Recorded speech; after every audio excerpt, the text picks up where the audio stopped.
Halo anak-anak yang ada di rumah, kembali bersama Miss Dewi dalam pelajaran tematik. Kita masih di tema 6, cita-citaku, di subtema 3, giat berusaha meraih cita-cita. Nah, kali ini kita akan belajar di pembelajaran 5 dan pembelajaran yang ke-6. Nah, adapun tujuan pembelajaran kita kali ini adalah pertama, kalian bisa atau mampu mendeklamasikan puisi. Kedua, toleransi beragama, mampu menunjukkan sikap toleransi antar agama dan membuat karya montase. Nah, silakan anak-anak lihat buku modelnya halaman 60. Kita akan belajar bersama-sama. Nah, mendeklamasikan karya puisi sendiri. Pernahkah kamu mendengar kisah seorang yang hampir gagal dalam meraih cita-cita? Tentunya pernah ya anak-anak ya, seseorang yang hampir saja gagal untuk meraih cita-cita. Simaklah cerita berikut ini lalu ambil nilai-nilai penting yang ada di dalamnya. Saya akan bacakan ya.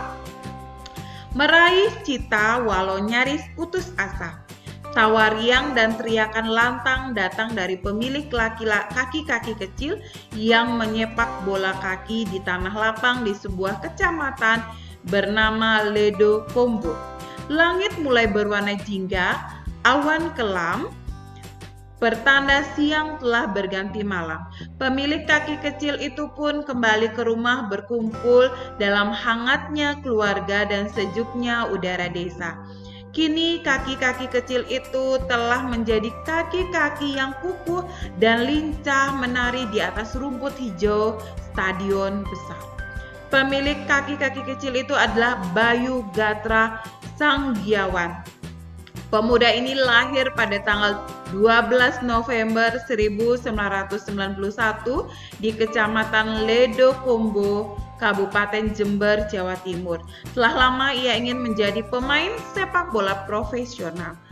Pada tahun 2005, Bayu bergabung dengan tim kebanggaan warga Jember, yaitu Persit Jember. Setiap hari ia berjuang menghabiskan waktu 45 menit untuk menuju tempat latihan dari rumahnya yang jaraknya cukup jauh. Ia rajin berlatih dan menunjukkan prestasi yang gemilang. Dari Persit Jember, Bayu pindah ke Persekap Pasuruan sebelum akhirnya ia berhasil masuk tim PON Pekan Olahraga Nasional Jawa Timur untuk berlomba di PON 2012 di Riau.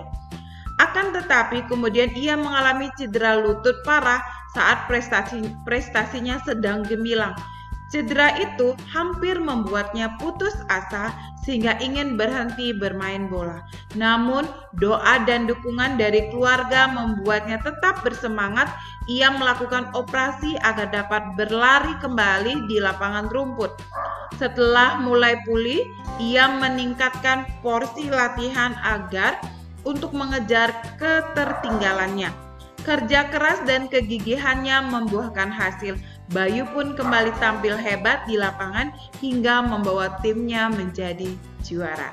Nah, anak-anak, itu ya sebuah cerita seseorang yang hampir mengalami kegagalan, tapi dia tetap berusaha untuk meraih cita-citanya, gigih meraih cita-citanya. Nah, anak-anak, perhatikan ya. Dalam hidup ini tidak ada yang mustahil kalau kita berusaha. Demikian juga dengan Bayu, dia gigih berusaha untuk meraih cita-citanya. Nah, kamu telah mengetahui bagaimana menggunakan tekanan atau jeda yang tepat pada saat mendeklamasikan puisi. Selain pelafalan, intonasi dan tekanan yang tepat, kamu juga harus dapat mengetahui makna dan isi puisi. Pada saat mendeklamasikan sebuah puisi, pahamilah isi dan maknanya. Nah, pesan yang mendukungnya yaitu berekspresi yang sama saat kamu sedang berdoa.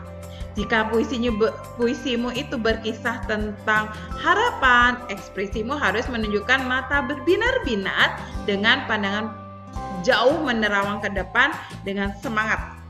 Jika puisimu saat kamu kehilangan orang terkasih atau sedih, ekspresi wajahmu menggunakan puisi tersebut dengan wajah yang mimik wajah yang sedih, bagus sendu, seperti itu.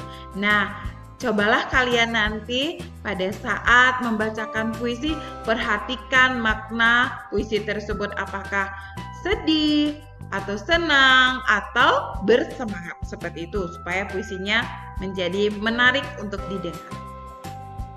Baik anak-anak, kembali kita akan belajar bagaimana keragaman yang ada di Indonesia, yaitu keberagaman agama dan hari raya besar keagamaannya. Nah, kali ini kita akan belajar perayaan hari rayanya dan ciri khasnya. Nah, kita lihat yang pertama. Ini adalah perayaan hari raya Islam. Mereka melaksanakan sholat. Ini adalah Idul Fitri.